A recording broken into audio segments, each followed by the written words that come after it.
खबर अंबिकापुर के सीतापुर से है, जहां पर सीतापुर के केरजू में 5 गांव के किसानों के नाम पर फर्जी लोन लेने का मामला सामने आया है।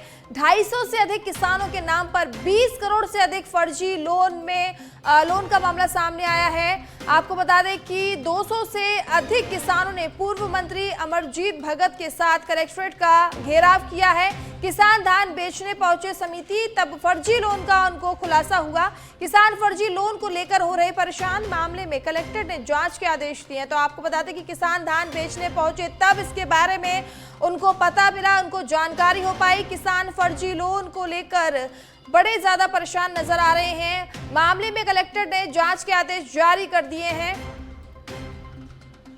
तो ये बड़ा खुलासा हुआ है। अंबिकापुर के सीतापुर से खबर है, जहां पर फर्जी लोन का मामले में खुलासा हुआ है। तो 20 करोड़ से अधिक फर्जी लोन का मामला सामने आया है। 250 से अधिक किसानों के नाम पर फर्जी लोन लिया गया है। ये बहुत बड़ा फर्जीवाड़े का खुलासा हुआ है। किसानों को तो इसकी जानकारी तक नहीं थी। किसानों को अब इसके बारे में जानकारी मिली है, जिसके बाद वो मंत्री के साथ पहुंचे हैं।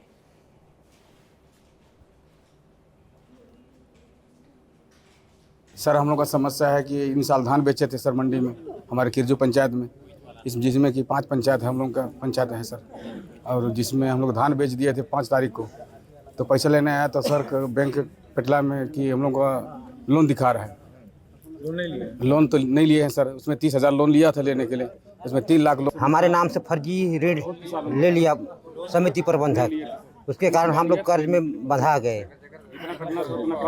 2,65,000 उसमें मैं लिया हूँ 55,000 और 25 बोरा यूरिया, 3 बोरी धान। और इस समस्या पूरा धान दिए, धान सब उनके द्वारा ऋण नहीं लिया गया है, फिर भी उनके नाम पे एंट्री है। और इस कारण से जब वो धान बेचने के लिए जा रहे हैं तो उस लिंकिंग के कारण इनकी राशि कट रही है। इसके लिए कमेटी का गठन किया जाएगा और कमेटी इनके द्वारा लगाए गए सभी शिकायतों पर जांच करेगी। जांच में यदि यह पाया जाता है कि शासकीय राशि का गबन हुआ है या किन्हीं किसानों ने जिन्होंने लोन नहीं लिया था उनके नाम पे कुछ गड़बड़ियां हुई हैं, तो जो भी जांच में दोषी पाए जाएंगे ये लोग लोन लिए नहीं है और इनके नाम से लोन चढ़ गया है। जब धान बेचने जा रहे हैं तो पूरा पैसा लोन में एडजस्ट हो जा रहा है। साल भर कमाए हैं और अगर बेचने जाए उनको 1 पैसा ना मिले तो बहुत दुर्भाग्यपूर्ण बात है। और जो लोग लोन लिए ही नहीं है उनके नाम से लोन पटाना पड़े, ये तो बहुत बड़ा भ्रष्टाचार है। जो लोग मर गए हैं उनके नाम से भी लोन चढ़ गया है।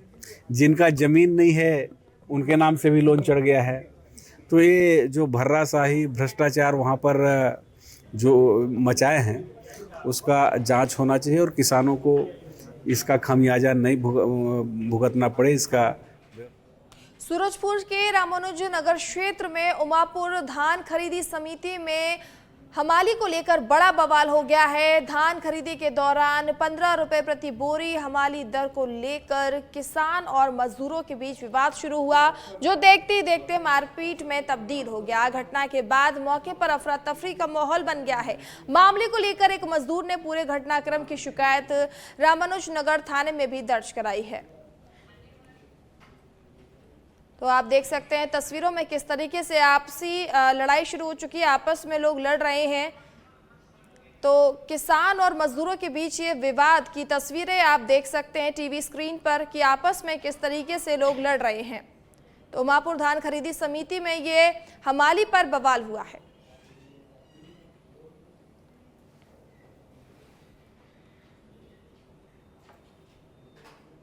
कांकेर जिले का कोमल देव जिला अस्पताल लगातार सुर्खियों में रहता है, जहां मरीजों को कर्मचारियों के दुर्व्यवहार और चिकित्सीय लापरवाही का सामना करना पड़ता है।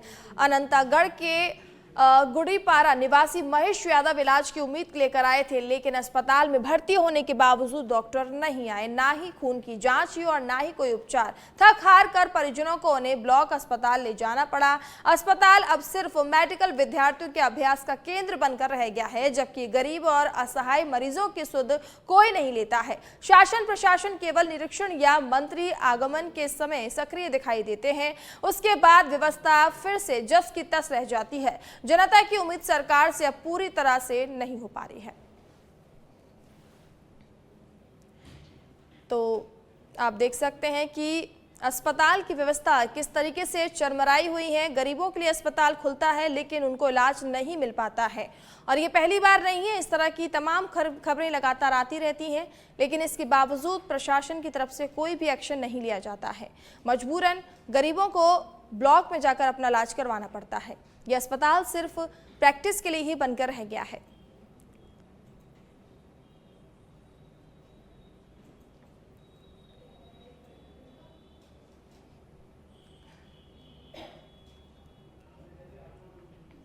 जशपुर जिले के पथल गांव वन परिक्षेत्र में बीते 10 दिनों से एक दंतेल हाथी लगातार उत्पात मचा रहा है, जिससे ग्रामीणों में डर और असुरक्षा का माहौल है। बीती रात हाथी ने ग्राम कुड़केल खाजरी में चमरा साई और सुबल साई के घर, ग्राम शेखपुर में देवानंद पेंकरा के घर को क्षतिग्रस्त किया, साथ ही अनाज खा लिया। इससे प्रभावित परिवार खुले आसमान के नीचे रहने को मजबूर हो गए हैं। एसडीओ वन विभाग के एस पेंकरा ने बताया कि वन हमला लगातार निगरानी कर रहा है। क्षति का आकलन कर मुआवजा प्रकरण तैयार किया जा रहा है और ग्रामीणों को सुरक्षित स्थानों पर भेजा जा रहा है। हालांकि सवाल यह है कि आखिर कब ग्रामीणों को दंतेल हाथी के आतंक से राहत मिलेगी। तो आप देख सकते हैं कि वन विभाग लगातार निगरानी कर रहा है, लेकिन इसके बाद भी जो दंतेल हाथी है उनके हत्थे नहीं चढ़ पा रहा है, जिसके चलते जो ग्रामीण हैं वो डर के साए में जी रहे हैं। तो हाथी ने कई घरों को अब तक तोड़ दिया है। तस्वीरों में आप देख सकते हैं कि कितने घर तोड़ चुका है हाथी अभी तक, और वन विभाग लगातार निगरानी कर रहा है, लेकिन फिर भी अभी तक वन विभाग के हत्थे हाथी नहीं चढ़ पाया है।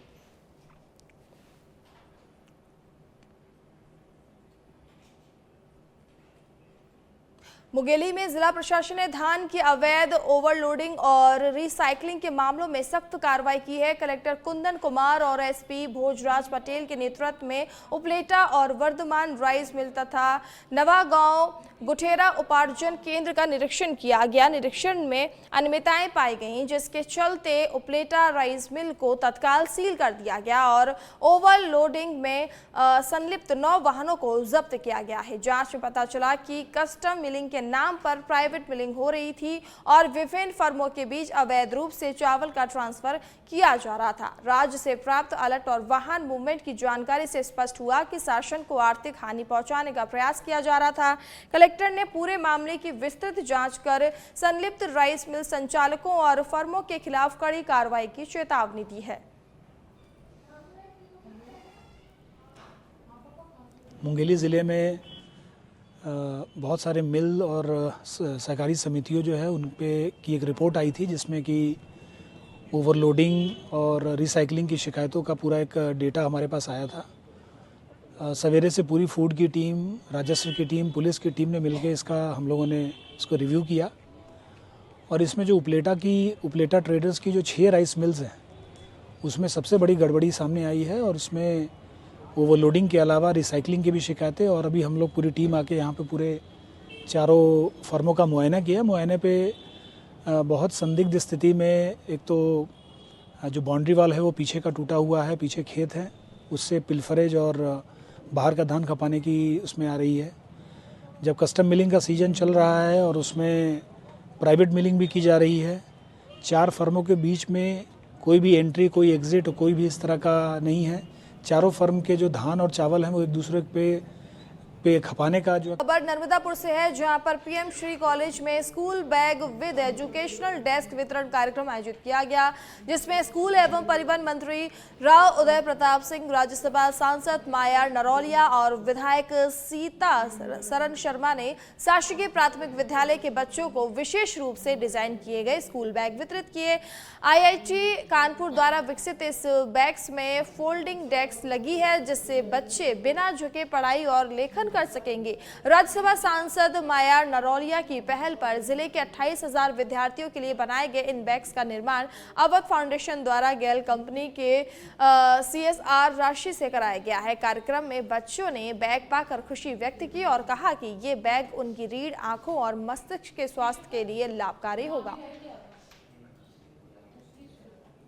आप भी मीडिया के कर्मी हैं, कभी आपके मीडिया हाउस को कोई चुनौती आएगी तो उसमें आपको 24 घंटे लगना पड़ेगा।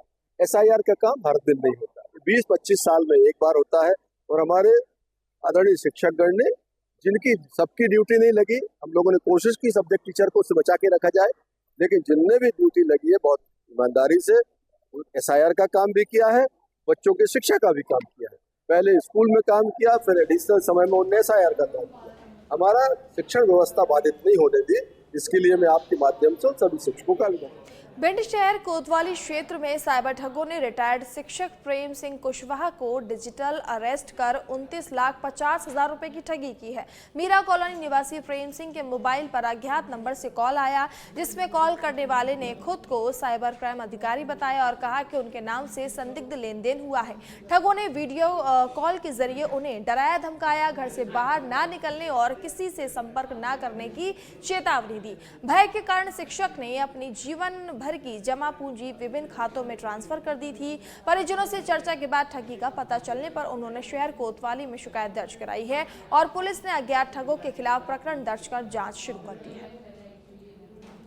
जी हाँ, विगत दिनों हमने सिटी कोतवाली भिंड में एक अपराध डिजिटल अरेस्ट के संबंध में किया है, जिसमें फरियादी ने बताया है कि कोई ऑनलाइन कॉल उसमें CBI ऑफिसर बन के उसको मनी लॉन्ड्रिंग में फंसाने के संबंध में उससे धोखाधड़ी की है लगभग 29,50,000 की। इसमें हमने अपराध पंजीबद्ध कर लिया अज्ञात आरोपियों के खिलाफ और हमने 2 टीमें भी बना दी इनको गिरफ्तारी के संबंध में।